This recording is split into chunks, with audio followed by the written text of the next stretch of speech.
Información, diálogo y análisis con nuestros invitados. Amigos, son las 7 de la mañana con 21 minutos a esta hora. Vamos a dar paso a nuestra primera entrevista del día. Nos acompaña vía telemática la asambleísta Paola Cabezas, con quien vamos a hablar acerca de los temas inherentes a la legislatura. Días atrás, recordamos, por ejemplo, se aprobaron estas reformas a la ley de contratación pública con una particularidad, y fue la introducción de varios artículos de la ley de integridad pública que ya fueron observados, en este caso, por la Corte Constitucional, declarados inconstitucionales, y se introdujeron, como digo, finalmente en este proyecto de ley aprobado por la Asamblea. Pero antes de aquello es inevitable también hacer una mirada respecto de lo que fue la jornada de movilización de este último fin de semana en el país, lo ocurrido ayer en la capital y estas denuncias que persisten desde los diferentes sectores. Asambleísta Cabezas, buenos días, bienvenida, le saluda Belkis Sánchez. ¿Qué tal, Belkis? Gusto saludarla a usted y a toda su audiencia. Gracias por esta oportunidad. En realidad el país duele.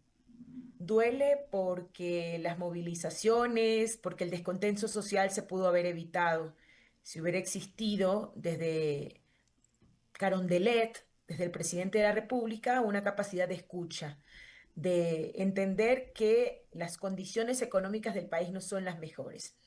La discusión sobre si había que eliminarse o no el subsidio de los combustibles viene siendo una discusión de muchos años atrás y siempre ha dependido del momento oportuno para tomar esa decisión.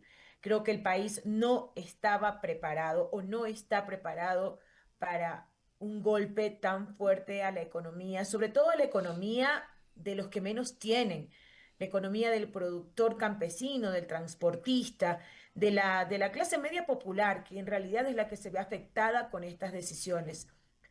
Hubiera sido bueno poder contar con una conciliación y con un ejecutivo dispuesto a conversar, pero el uso excesivo de la fuerza no es el camino.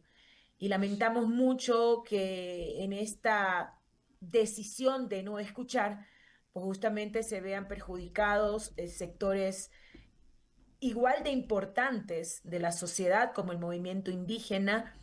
Lamentamos que se estén llevando acciones racistas, esto de cortarle el cabello a jóvenes que tienen pues evidentemente una fuerza con su comunidad, con su identidad y lo que representa su cabello es justamente eso, recordar situaciones de antaño en donde justamente acciones colonialistas eh, es repetir esto que nosotros creíamos que habíamos superado. Y ojalá exista la posibilidad, porque estas manifestaciones no se han detenido, van increciendo y ojalá exista la posibilidad de un diálogo. Varias autoridades locales están pidiendo diálogo y esto también debe entenderse cuál es la génesis. No es que Ujú. la gente salió un día y dijo voy a marchar en contra del presidente de la República. Él tomó una decisión unilateral de incrementar los precios del diésel en específico, sin consulta, sin diálogo. Y mire, Belkis, yo creo que esto también es importante. Justamente las provincias en donde el presidente de la República tuvo un gran respaldo popular en su elección es la que en este momento están desencantados de las decisiones unilaterales, autoritarias que está tomando el presidente de la República. Ojalá haya la posibilidad de escucha, porque tan importante es la voz del movimiento indígena, de las organizaciones sociales, de trabajadores de la salud, porque parece como que solo se concentrara este descontento en las organizaciones sociales del movimiento indígena, Ujú. pero no se están dando cuenta que en la calle están jóvenes, están movimientos de estudiantes, están también en las calles los trabajadores de la salud, están los afectados por no tener justamente la posibilidad de recibir diálisis. Hay una pluralidad de personas en la calle y creo que esto es importante ponerlo en contexto porque parecería que hay un grupo de revoltosos, como dijo por ahí el ministro del Interior. Lamento que sean esas las expresiones de referirse al descontento ciudadano, pero hay muchas personas que necesitan ser escuchadas y ojalá las tensiones se vayan bajando porque lo que necesita el país es diálogo. El país necesita reconciliarse y no creo que con una visión miope y tosuda por parte del Ejecutivo esto se vaya a resolver a corto plazo. Paola, para ir cerrando con este tema, precisamente, son 22 días de paro ya. Hoy se cumplen 22 días. Inicia, digamos, la cuarta semana de esta jornada de protesta y seguimos hablando de esta necesidad de que exista un diálogo entre las partes. Pero, ¿cómo podemos pensar que eso puede ocurrir en el corto o mediano plazo cuando las protestas continúan, los hechos de violencia y de represión también se siguen denunciando? Se denuncia este uso excesivo de la fuerza bajo esta tesis de resguardar la seguridad. Se sataniza también de alguna manera algunos sectores y de otro lado, de lado en este caso de quienes protestan legítimamente, porque la protesta en sí es legítima, tampoco se ve una posición de alguna manera de ceder en alguno de los puntos y sentarse a dialogar. Al punto que no sé si ese será un sentir compartido, al menos es lo que creo, poco a poco se van empezando a debilitar de alguna forma también las partes. ¿Y cuánto más se puede sostener este proceso sin que en efecto exista un diálogo certero entre los involucrados? Bueno, ayer justamente escuchaba las declaraciones del alcalde de Quito. Si bien tuvo una posición política clara, pero también está llamando al diálogo. Ujú. Es justamente Quito, la capital de la República, la que siempre concentra las manifestaciones y movilizaciones sociales legítimas.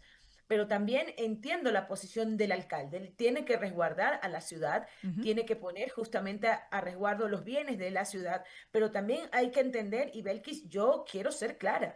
¿De dónde nace esta decisión del presidente de la República de elevar los combustibles, el diésel específicamente, y que esto genera un descontento? Entendido en este momento que su lectura es adecuada. Hay un debilitamiento de las partes y sobre todo hay también una construcción sobre los que manifiestan que se los trata de terroristas. Yo creo que eso también está fuera de los...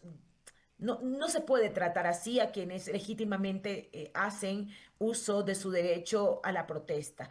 Eh, Insisto, lo que queda en este momento es el diálogo, porque nada de lo que está sucediendo actualmente le beneficia al país y sobre todo al Estado. Muchos de los excesos de la Policía Nacional van a terminar en sendas demandas a organismos internacionales. Los delitos de lesa humanidad no prescriben y entendamos que quienes están en las calles también son seres humanos, son ecuatorianos Ujú. y que necesitan ser escuchados por el presidente de la República. Esto del presidente, espero que haya sido un desatino, pero decir que va a expulsar a los hermanos indígenas del país es no entender el contexto histórico en el que se cimenta esta democracia y el rol que han cumplido los pueblos originarios desde hace más de 500 años.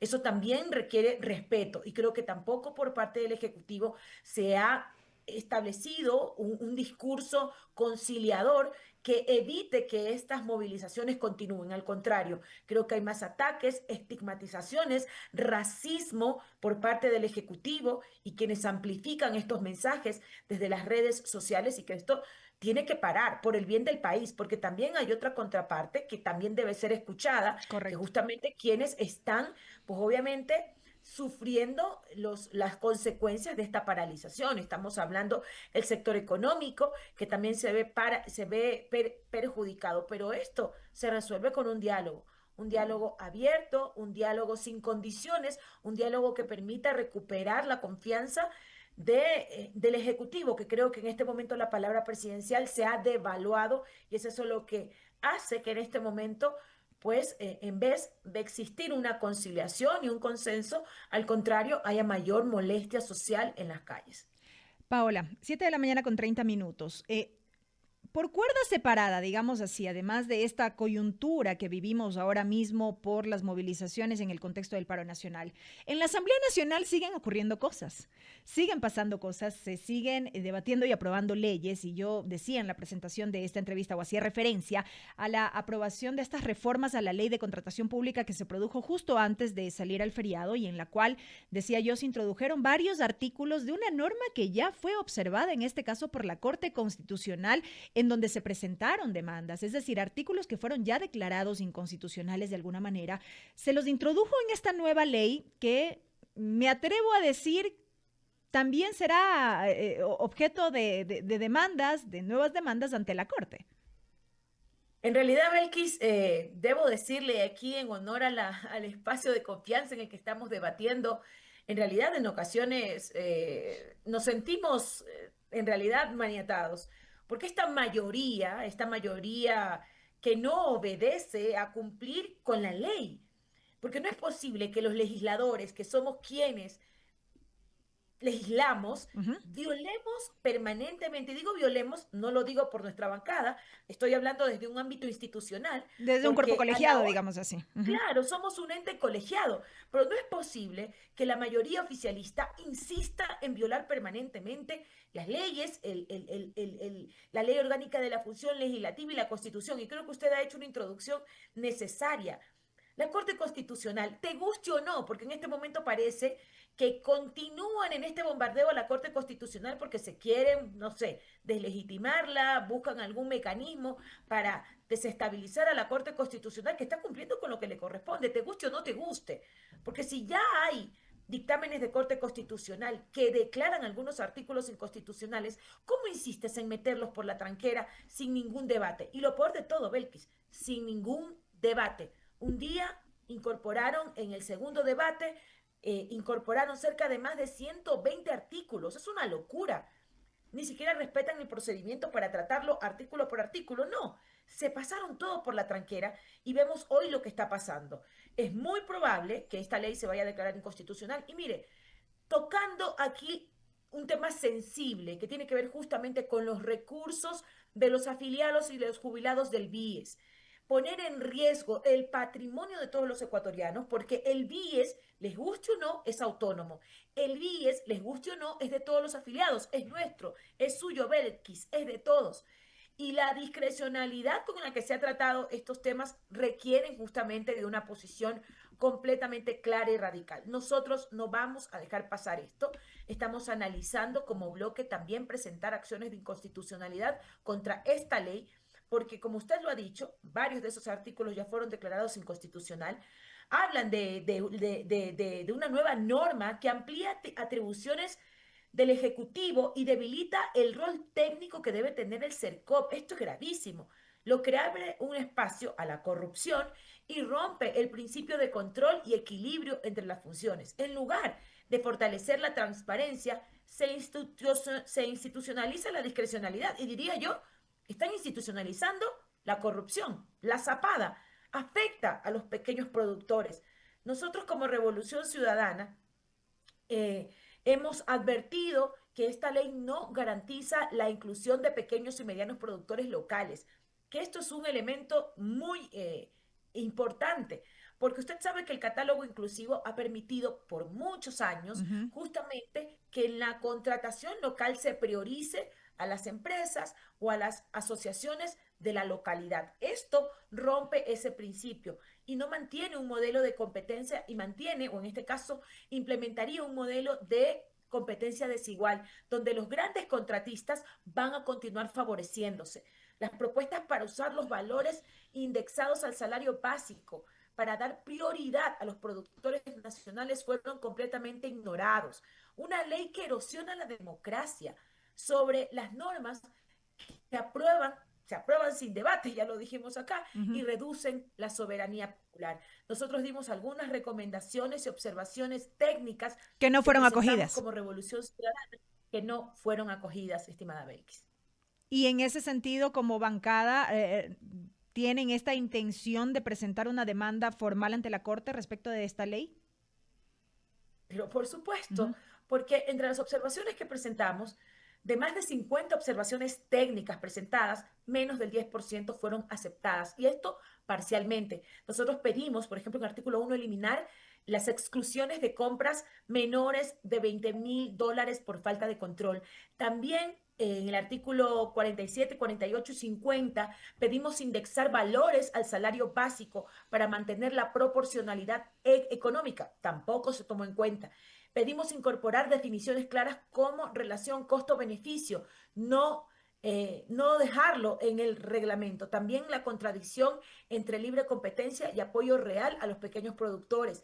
También pedimos retirar el mecanismo inconstitucional del anticipo y tasa en fuentes de financiamiento, cuestionar a la Secretaría General de Integridad Pública por conflicto de intereses, también denunciar los regímenes especiales discrecionales que facilitan la corrupción. En conclusión, mi estimada Belkis, nosotros como Revolución Ciudadana nos hemos opuesto al objetivo de combatir la corrupción. No nos hemos opuesto al objetivo de combatir la corrupción, sino a la manera ilegítima en que se construyó esta ley. La responsabilidad legislativa exige respetar las competencias, los fallos de la Corte Constitucional y la transparencia del debate.